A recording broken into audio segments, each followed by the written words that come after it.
Your favourite shopping destination value zone hyper mart ఇప్పుడు మన అమీర్పేట్ లో పిల్లర్ నంబర్ 1081 వద్ద.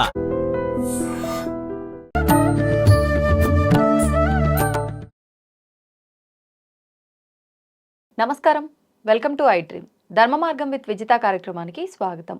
ప్రస్తుతం మనతో పాటు ఉన్న వ్యక్తి గురించి చెప్పాలి అని అంటే, సాధారణంగా ముందు అసలు ఈ మధ్య కాలంలో మంత్రం, జపం వీటి గురించి మనం ఏం మాట్లాడుకుంటున్నాము, అసలు నిజంగా ఎంతవరకు నమ్ముతున్నాము, నిజంగా ఈ జపం కానీ మంత్రం కానీ చేస్తే ఫలితం ఉంటుందా, ఇలాంటి అపనమ్మకాలు, సందేహాలు ఎన్నెన్నో ఉన్నాయి. కానీ ఇప్పుడు మన ముందున్న వ్యక్తి గురించి ముందుగా చెప్పాలి అంటే, ఆయన మహాలక్ష్మి దీక్ష జపం 1,00,00,000 మంత్ర దీక్ష కంప్లీట్ చేసుకున్నారు. గాయత్రి మంత్ర జపం 1,00,00,000 కంప్లీట్ చేసుకున్నారు. ఈ విధంగా ఆయన ఒక క్రియాయోగిగా 25 సంవత్సరాల నుంచి ఉన్నారు. నిజంగా ఆయనకు మించి ఈ మంత్ర దీక్షల గురించి కానివ్వండి, ఈ జపాల గురించి కానివ్వండి, ఇంకెవరు అంత బాగా చెప్పలేరేమో అనిపించింది. అందుకే వారినే కూర్చోబెట్టాను నా ముందర ఈరోజు. ఆ విషయాలన్నీ మీ అందరికీ సవివరంగా వివరించేందుకు గాను ఇంకెందుకండి ఆలస్యం, వారెవరు అనంటే ఆదూరి ఉదయ్ భాస్కర్ గారు. వారితో మాట్లాడి వివరంగా తెలుసుకునే ప్రయత్నం చేద్దాం. నమస్తే అండి. నమస్కారం అండి. మనకి ఇప్పుడు ఎలాగో అమ్మవారి నవరాత్రులు రాబోతున్నాయి. సౌందర్య లహరిని మనం ఏ రకంగా ఉపయోగించుకుంటే ఆ ఫలితం, అద్భుతమైన ఆ ఫలితాన్ని మనం అందిపుచ్చుకోగలుగుతాం ఈ నవరాత్రుల్లో? ఓం శ్రీ గురుభ్యో నమః. శ్రీ మహాగణాధిపతయే నమః. జగద్గురాది శంకరాచార్య పాదాంబజన్మనే. ఓం నిర్నామ నిఖిలేశ్వర నిరంజనానందఘన త్రిపురా పరమేశ్వర గగన సింధు భైరవ మహావతార్ బాబాజీ శ్రీ శరణవ నమః. విశ్వం గురుభ్యో నమః. సచ్చిదానంద గురుభ్యో నమః. వందే గురుపదద్వంద్వం అవాన్మానసగోచరం రక్తశుక్ల ప్రభామిశ్రం అతర్క్యం త్రైపురం బ్రహ్మాస్తకుండికా హస్తాం శుద్ధ జ్యోతిస్వరూపిణీం గాయత్రీం వేదమాతరం. హరి ఓం. ఈ నవరాత్రుల్లో అమ్మవారిని ఏ రూపంగా ఆశ్రయించినా కూడా మనకి విశేష ఫలితాలను ఇస్తుంది. ఈ లలితా సహస్రనామం అందరికీ తెలుసు. ఈ లలితా సహస్రనామ స్తోత్రం తెలుసు. 183 స్తోత్రాలతో చదువుతారు, పారాయణం చేస్తారు. ఈ 183 స్తోత్రాల యొక్క వివరణయే సౌందర్య లహరి. అంటే 2 శ్లోకాలకి ఒక పద్యంగా ఒక అక్కడిచ్చారు. 100 శ్లోకాలు ఉన్నాయి. ఇక్కడ శ్లోకాలు అంటారు. ఇందులో 2 చరణాలకి 2 స్తోత్రాలకి ఒక్కొక్క శ్లోకం. అంటే అక్కడ వివరంగా ఉంది. అందుకని ఇక్కడ ఇందులో ఈ లలితా సహస్రనామంలో మంత్రం ప్రధానం. అందుకని ఈ మూలమంత్రం ఏముందో, ఈ మూలమంత్రం యొక్క వివరణ సౌందర్య లహరిలో 32వ శ్లోకంలో ఇచ్చారు. అమ్మవారు అంటే శ్రీచక్రం, అమ్మవారు అంటే రాజరాజేశ్వరి, శ్రీ మహాత్రిపుర సుందరి. పేర్లు ఒక్కొక్క దాంట్లో ఒక్కొక్కటి వస్తుంది. ఏదైనా ఒకటే, ఏ పేరైనా సమానమే. అమ్మవారు అన్నా, శ్రీచక్రం అన్నా, మానవ దేహం అన్నా ఒకటే. మానవ దేహంలో 9 భాగాలు ఉన్నాయి. అంటే త్వక్ చర్మము, రక్తము, మాంసము, మేధ, అస్థి, ఎముకలు. ఇవి 5 భాగాలు శక్తి అంటారు. పైన 4 భాగాలు శుక్ల, ఓజస్సు, ప్రాణము, మజ్జ. ఈ 4 భాగాల్ని ఈశ్వరుడు అంటారు. అంటే మన శిరోభాగం అనమాట. అందుకని మన ప్రాణం ఎక్కడుంది? మొట్టమొదటి అసలుది పైన ఉంది, ముఖ్య ప్రాణం అంటారు. అది ఆ ప్రాణం ఉంది కాబట్టి మనము ఎగ్జిస్ట్ అవుతున్నాం. అందుకని దాన్ని ఈశ్వరుడు అంటారు. మన శక్తి కావాలి. ప్రాణం ఉంది కానీ మనం బెడ్ మీదనే ఉన్నాం, కోమాలో ఉన్నాడు, లాభం ఏముంది? అందుకని దీన్ని ఈ రకంగా ఈ మంత్రానికి 32వ శ్లోకంలో ఈ పంచదశి మంత్రం యొక్క వివరణ ఇవ్వబడింది. కాయేలాహ్రీం హాసాకాహాలాహ్రీం సాకాలాహ్రీం అని ఆ పంచదశి మంత్ర వివరణ సౌందర్య లహరి 32వ శ్లోకంలో ఉంది. అలాగే మనకి శ్రీచక్రం, అమ్మవారంటే శ్రీచక్రం, మానవ దేహంలోని ఈ 9 భాగాలు. దీని వివరణ 22వ శ్లోకంలో శ్రీచక్రం యొక్క వివరణ అంతా ఇవ్వడం జరిగింది. అందుకని ఈ స్తోత్రాలు ఎవరైతే పారాయణ చేస్తూ ఉంటారో, దీనికి అర్థం తెలవాలి అనుకున్న వాళ్ళు ఆ సౌందర్య లహరి పారాయణ చేయాలి. పారాయణ చేస్తూ ఉంటారు. తర్వాత మన అవసరానికి మరి మన కష్టాలు తీరాలి కదా, అందుకోసం సౌందర్య లహరిలో మొదటి శ్లోకం బీజం, 8వ శ్లోకం శక్తి, 3వది 27వ శ్లోకం కీలకం. కేవలం మీరు 3 సౌందర్య లహరిలోని శ్లోకాలని, అంటే ఒక్కొక్క దానికి నియమం 40 రోజులు అలా ఉంటుంది.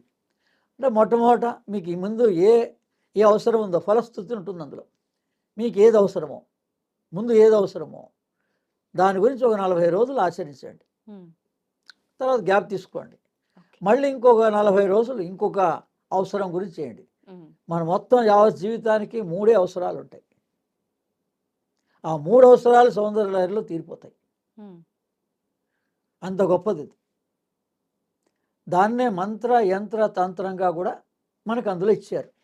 ఈ రకంగా సౌందర్య లహరిలో కేవలం మీరు ఒక 3 శ్లోకాలని, ఒక్క శ్లోకాలని మీ సమయానుసారంగా జీవితకాలంలో ఆచరించగలిగితే, ఈ రకంగా నవరాత్రుల్లో 10 రోజుల్లోనూ ఒక శ్లోకాన్ని మీరు కనుక ఆచరించగలిగితే జన్మధన్యం అవుతుంది. మన అవసరాలు విశేషంగా ఇంకా వేరే ఏ అవసరాలు లేకపోయినా తీరడం జరుగుతుంది. ఆ రకంగా అందులో ప్రధానమైన 3 శ్లోకాలు, ప్రతిదానికి బీజము, శక్తి, కీలకం అని ఉంటాయి. ఏ స్తోత్రమైనా ఏవైనా, భగవద్గీతకు కూడా అంతే. అందుకని అందులో బీజమేమో మొదటి శ్లోకం శివశక్త్యాయుక్తో, శక్తి ఏమో 2వది 8వ శ్లోకం సుధా సింధోర్మజ్జేను, 3వది జపో జల్ప శిల్ప అని 27వ శ్లోకం. ఈ 3 పేర్లు గుర్తుంటే చాలు, నంబర్లు గుర్తుంటే చాలు, మన జన్మ ధన్యమైపోతుంది. అంటే మొదటి దాంట్లో సకలైశ్వర్య ప్రాప్తి, 2వ దాంట్లో జనన మరణ భయం నివృత్తి, 3వ దాంట్లో జన్మరాహిత్యం, ఆత్మసాక్షాత్కారం. ఈ రకంగా సౌందర్య లహరిలో ఆదిశంకరాచార్యులు లోకానికి అందించారు. దాన్ని ఈ నవరాత్రుల్లో కూడా మనం ఆచరించుకోవచ్చు.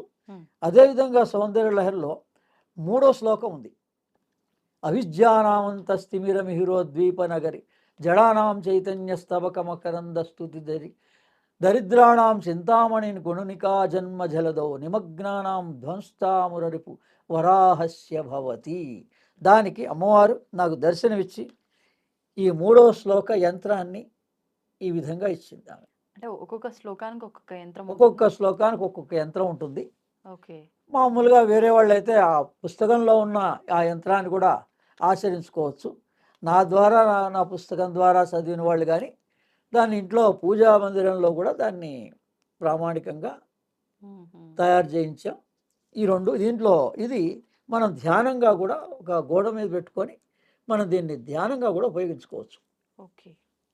అయితే మరి నియమాలు, మరి యంత్రం అంటే నియమాలు పాటించాలి అనే కొంత భయ సందేహం ఉన్న వాళ్ళకి మనం పర్సులో పెట్టుకుంటే వీలుగా ఈ చిన్నది ఇది కూడా తయారు చేయించాం. ఓకే. ఇది ఎవరైనా వాళ్ళైతే జేబులో పెట్టుకోవచ్చు, పర్సులో పెట్టుకోవచ్చు. దీనికి ఏ నియమంతో పని లేదు. ఇది ఒక స్టిక్కర్ లాగా మనం ఉపయోగించుకోవచ్చు. అదే ఇది ప్రామాణికంగా ఇదే పూజా మందిరంలో ఉంచుకుంటారు.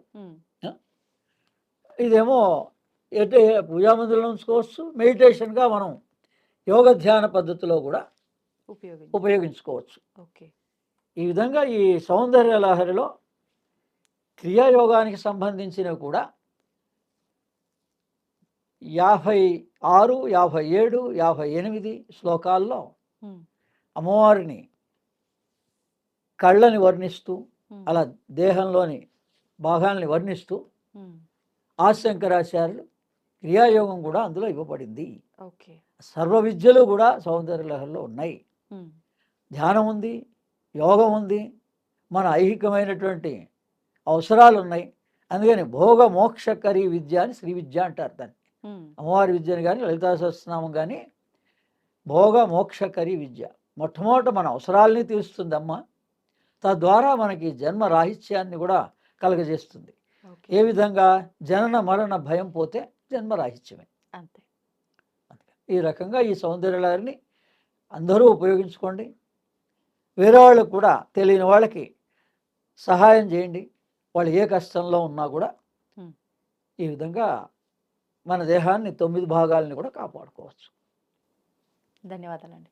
And for more videos, Please subscribe to iDream. Please subscribe to iDream. Please subscribe iDream. And please subscribe to iDream. For more videos, subscribe to iDream.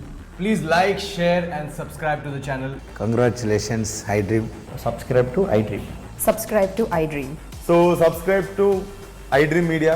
iDream ki iDream team అందరికి huge congratulations. Please subscribe iDream Media. Please subscribe to iDream. Subscribe iDream. Please subscribe to iDream. iDream అంటే నా కళల channel subscribe చేసుకున్న నోరు తిరుగుతలేదు మీరైతే గంట గుర్తు కొట్టండి. For more such videos, please subscribe to iDream. Subscribe to iDream. Please subscribe to iDream. Please subscribe iDream Media. Please do subscribe to iDream. Please subscribe to iDream Media. For best entertainment and information, please subscribe iDream. And don't forget to subscribe to iDream.